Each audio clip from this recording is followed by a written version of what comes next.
हमने section 109, 115, section 117, section 125, section 131 और section 351 के अंतर्गत उनके खिलाफ कंप्लेंट दर्ज करवाई है।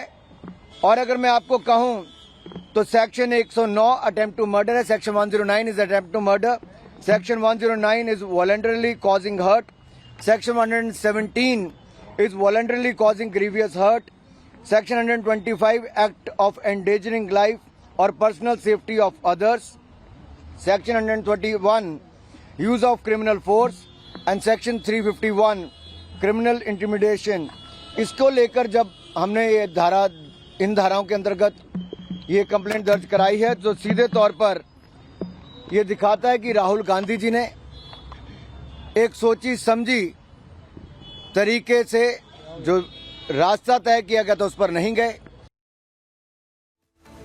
हमने श्रीमान राहुल गांधी जी के खिलाफ दिल्ली पुलिस में शिकायत दर्ज कराई है उनके द्वारा शारीरिक हमला और उकसाने के लिए।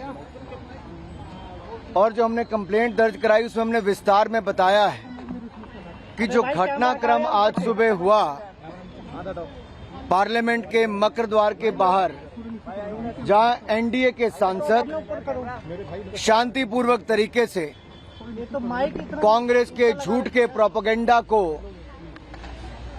बेनकाब कर रहे थे और उनसे माफी की मांग कर रहे थे, उसी समय लगभग 10:40 से 10:45 के बीच में श्रीमान राहुल गांधी जी अपने कुछ इंडी अलायंस गठबंधन के सांसदों के साथ उस और कूच करते हैं। और जब सिक्योरिटी फोर्सेस के लोग उनको कहते हैं कि ये डेजिग्नेटेड पाथ है, ये रास्ता है जहां से आप पार्लियामेंट के अंदर जा सकते हैं, तो जिस तरह का राहुल गांधी जी का रवैया था उन्होंने गुस्सा प्रकट किया और शायद इस परिवार और इस पार्टी को अपने आप को कानून से ऊपर मानने की एक आदत सी पड़ गई है, उल्लंघन करने की आदत पड़ गई है। वो डेजिग्नेटेड पाथ जो बताया गया रास्ता उस पर नहीं गए, बल्कि एनडीए के सांसदों के बीच में दल बल के साथ कूच कर गए। उन्होंने अपने साथी सांसदों को उकसाया भी और इस भावना के साथ, दुर्भावनापूर्ण रवैये के साथ वो आगे बढ़े, जिससे उनको पता था कि सीढ़ियों पर खड़े लोग सांसदों को चोट लग सकती है, गंभीर चोट लग सकती है। और उन्होंने वही किया। उस धक्के में जहां एक और मुकेश राजपूत जी सिर के बल गिरे, उनको सिर के पीछे चोट लगी। तो बड़ा हमला यहां पर बोलते हुए नजर आ रहे हैं अनुराग ठाकुर। वहीं आगे बढ़े आपसे पहले आपको याद दिला दें 20 तारीख नोट कर लीजिए, क्योंकि होने जा रहा है सुर साहित्य और संगम का सबसे बड़ा मंच तैयार, और इसके लिए पूरे देश को जिस तरीके से है इंतजार, तो 20 तारीख को यानी कल पूरा दिन भर जुड़िएगा जरूर। आगे बढ़ रहे हैं, बड़ी अपडेट आपको बताएं, बीजेपी के 2 सांसदों को चोट लगने के मामले को लेकर एमएलसी रिपोर्ट जो है वो मिल चुकी है। अब अस्पताल की तरफ से पुलिस को बीजेपी के 2 सांसद जिस तरीके से घायल हुए, शिकायत जो है वो बीजेपी की तरफ से दर्ज कराई गई है। एमएलसी रिपोर्ट भी फिलहाल पुलिस को मिल चुकी है। फाइनल बुलेटिन जारी किया गया था, मेडिकल बुलेटिन अस्पताल की तरफ से बीजेपी के जो 2 सांसद घायल हुए थे, जिस हालत में पहुंचे थे, वहीं आरएमएल अस्पताल की तरफ से अब शुरुआती एमएलसी रिपोर्ट पुलिस को दे दी गई है। पुलिस को एमएलसी रिपोर्ट जो है वो सौंपी गई है। एमएलसी रिपोर्ट का अब पुलिस यहां पर अध्ययन कर रही है। शिकायत भी दर्ज करवाई गई है बीजेपी की तरफ से राहुल गांधी के खिलाफ लिखित में। वहीं इसी रिपोर्ट के आधार पर अब बीएनएस की धाराओं में एफआईआर दर्ज होगी। वहीं हमारे 2 सहयोगी लगातार ग्राउंड जीरो से हर एक अपडेट हम तक यहां पर पहुंचा रहे हैं आरएमएल अस्पताल से, जहां सागर हमारे साथ है, वहीं विवेक पार्लियामेंट सीट से हमारे साथ यहां पर जुड़ रहे हैं। विवेक, आपका यहां पर रुख करते हुए सबसे पहले, क्योंकि शिकायत भी दर्ज हो चुकी है, बड़े आरोप लगाए गए हैं, राहुल गांधी पर सीधा हमला बोला जा रहा है कि उन्होंने जिस तरीके से अहंकार यहां पर दिखाया। बिल्कुल, आप देख पा रहे हैं कि अभी कुछ देर पहले ही ऐसे अनुराग ठाकुर गए हैं और भी अभी माहौल जो है वो अभी थोड़ा सा शांत लग रहा है। लेकिन हम आपको बताएं कि जो धाराएं यहां पर जोड़ी गई हैं उसके मार्फत अगर हम पढ़ लिख कर आपको बताएं तो 109 धारा 109, 115, 121, 125, 117 और 151 ये धाराएं यहां पर लगाई गई हैं। लेकिन इन धाराओं के बारे में जब आप और डीपली अंदर जाते हैं तो आपको पता चलता है कि धारा 109 ऐसे मामलों में लागू होती है जहां कोई व्यक्ति जानबूझकर किसी दूसरे व्यक्ति की जान लेने की कोशिश करता है, लेकिन वो अपने इस कार्य में सफल नहीं होता। जो धाराएं जोड़ी गई हैं अनुराग ठाकुर ठाकुर जिसके बारे में जिक्र कर रहे थे, वो कहीं ना कहीं ये बता रहा है कि यहाँ पर अटेम्प्ट तो लिया गया, ये सुनियोजित तरीके से साजिश थी, और बता रहे हैं कि अहंकार और मद में इतने चूर थे राहुल गांधी कि उन्होंने ये करने से परहेज नहीं किया। महिलाएं भी वहां पर थीं, लेकिन उन महिलाओं का भी उन्होंने कोई लिहाज नहीं किया। तो कुल मिलाकर बीजेपी की तरफ से यहाँ पर जो मामला जो है उसे दर्ज करा दिया गया। लेकिन सबसे बड़ा सवाल यह है कि जो आरोप लगाए जा रहे हैं उसकी अब गहनता से जांच होगी, उन सारे फुटेज को निकाला जाएगा, और साथ ही ये बात भी यहां पर पक्की की जाएगी कि जो आरोप बीजेपी की तरफ से लगाए जा रहे हैं उन आरोपों में क्या सच्चाई है और उन आरोपों के पीछे क्या है। हालांकि जब कांग्रेस के लीडर्स यहां पहुंचते हैं और यहीं पर आप देखेंगे कि वहां पर एसीपी जो दफ्तर में जब पहुंचते हैं शिकायत करने के लिए, तो उनसे कई सवाल हम पूछते हैं, लेकिन एक भी सवाल का जवाब नहीं देते। विवेक, कई सवाल यहां पर खड़े होते नजर आ रहे हैं। सागर भी हमारे साथ जुड़े हुए हैं। सागर, आप अस्पताल के बाहर ही मौजूद हैं, क्या कुछ अपडेट आपके पास? देखिए, बिल्कुल प्रगति अगर हम बात करें तो इस समय आरएमएल अस्पताल में लगातार लोगों का आना जाना लगा हुआ है। अस्पताल परिसर के एकदम ठीक सामने हम खड़े हैं, जहां पर इस समय देखिए दोनों बीजेपी के सांसदों का इलाज अभी जारी है। बात अगर हम मुकेश राजपूत की करें तो सबसे बड़ी अपडेट ये है कि मुख्यमंत्री योगी आदित्यनाथ अभी कुछ देर पहले फोन पर बातचीत की मुकेश राजपूत का हालचाल जाना, क्योंकि वो फर्रुखाबाद से बीजेपी के सांसद हैं। लेकिन वहीं इसी कड़ी में आगे अगर बात करें तो अभी कुछ देर पहले अस्पताल की तरफ से एमएलसी रिपोर्ट जारी की गई है। एमएलसी रिपोर्ट यानी कि मेडिको लीगल रिपोर्ट।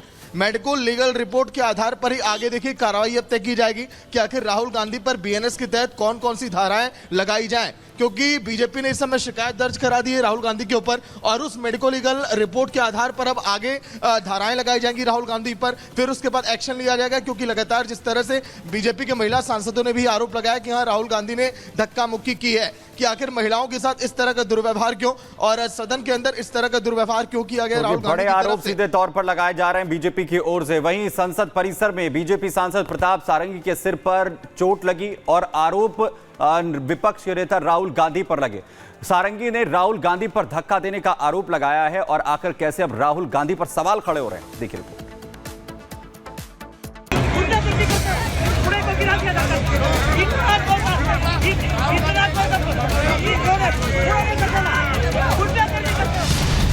राहुल ने मारा धक्का, सारंगी का सिर फूटा।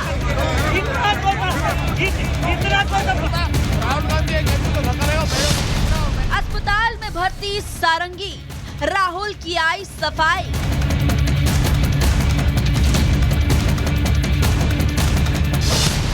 का धक्का और कौन झूठा? आपको शर्म नहीं आती है क्या राहुल? क्या शर्म नहीं आती है? क्या शर्म नहीं आती है? गुंडा करके करते हो, बूढ़े को गिरा दिया जाता है। इतना कौन सा इतना कौन सा गुंडा करके करते हो? This is not the way. संसद के अंदर हंगामा और सियासी गूंज और बाहर प्रदर्शन। शीतकालीन सत्र में अब तक यही सफाई देखने को मिली है, लेकिन इसी बीच बीजेपी सांसद प्रताप सारंगी की ये तस्वीर और उनके आरोपों ने भारी ठंड के बावजूद भी सियासी गर्मी को तेज कर दिया। किस जगह पे? जो वीडियो सामने आया है उसमें बीजेपी सांसद प्रताप सारंगी व्हील चेयर पर बैठे हुए हैं। उनका सिर कपड़े से ढका हुआ है, उनके सिर में चोट लगी नजर आ रही है। अभी दोनों को क्योंकि हेड इंजरीज हैं तो दोनों का आईसीयू में लिया है। मिस्टर प्रताप सारंगी को काफ़ी ब्लीडिंग हो रही थी और डीप कट लगा था तो स्टिच लगाने पड़े हैं, तो उनका इवैल्यूएशन इन प्रोग्रेस है। एंड मिस्टर मुकेश राजपूत वो बेहोश हो गए थे और अभी तो होश में हैं, बट काफ़ी ज़्यादा चक्कर आ रहे हैं और घबराहट है उनको। उनका बीपी भी काफ़ी शूट अप कर गया था। और आरोप राहुल गांधी पर है। प्रताप सारंगी का आरोप है कि राहुल गांधी ने एक सांसद को धक्का दिया। वो सांसद सारंगी के ऊपर गिर गए, जिससे उनको चोट आ गई।